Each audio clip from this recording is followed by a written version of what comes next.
Assalamualaikum warahmatullahi wabarakatuh. Saya Monica Oktavopia dengan NIM 2105928.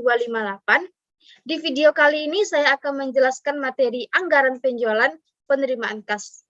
Langsung saja, anggaran penjualan.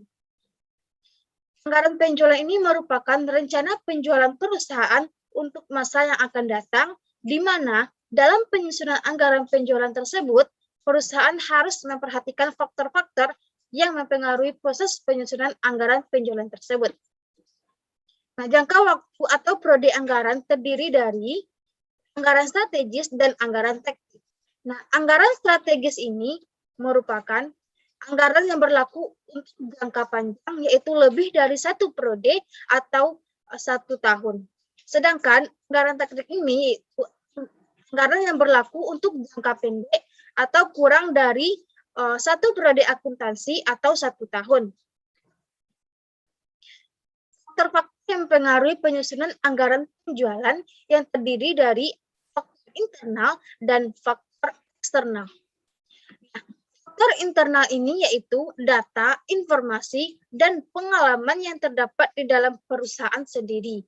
Faktor-faktor tersebut antara lain, yang pertama, penjualan tahun yang lalu, yang kedua, kebijakan perusahaan yang berhubungan dengan masalah penjualan, yang ketiga, kapasitas produksi yang dimiliki perusahaan, yang keempat, tenaga kerja yang tersedia, dan yang terakhir, yaitu fasilitas-fasilitas lain yang dimiliki oleh perusahaan.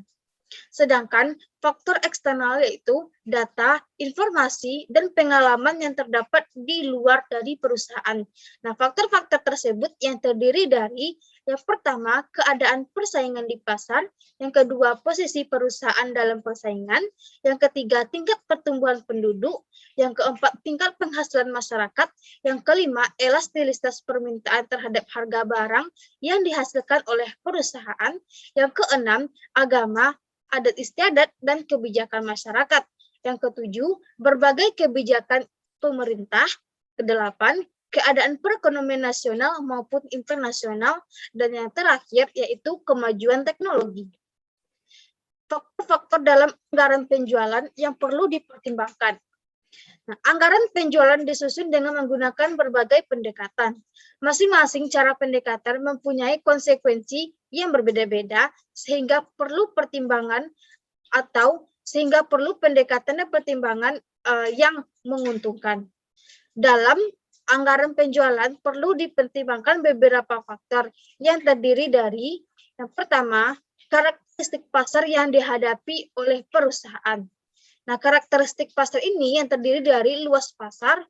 Luas pasar itu bersifat lokal, regional, nasional.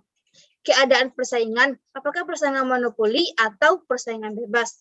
Kemampuan pasar untuk menyerap barang. Dan yang terakhir, yaitu konsumen akhir atau konsumen industri. Kedua, yaitu kemampuan finansial. Nah, kemampuan finansial ini yang terdiri dari kemampuan membayar riset pasar yang dilakukan, kemampuan untuk membayar usaha-usaha untuk mencapai target penjualan, dan kemampuan membeli bahan mentah. Yang ketiga yaitu keadaan personalia, yang terdiri dari jumlah tenaga kerja, apakah cukup, kurang, atau berlebih. Yang kedua yaitu apakah jumlah tenaga kerja mampu melaksanakan tugasnya. Dan yang terakhir yaitu dimensi waktu. Berapa lama periode waktu untuk membuat suatu proyeksi atau forecast dari penjualan. Selanjutnya yaitu manfaat dari anggaran penjualan. Yaitu yang pertama, untuk mengurangi ketidakpastian tentang pendapatan di masa yang akan datang. Yang kedua, untuk memasukkan kebijakan dan keputusan manajemen ke dalam proses perencanaan. Dan yang ketiga, untuk memberikan informasi penting berisi pembentukan elemen lain dari rencana laba yang menyeluruh. Dan yang terakhir yaitu untuk memudahkan pengendalian manajemen atas kegiatan penjualan yang dilakukan. Selanjutnya, yaitu cara melakukan penafsiran penjualan yang terdiri dari dua cara.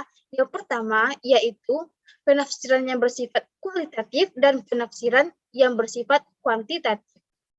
Nah, Penafsiran yang bersifat kualitatif ini yaitu penafsiran yang menitik beratkan pada pendapat seseorang.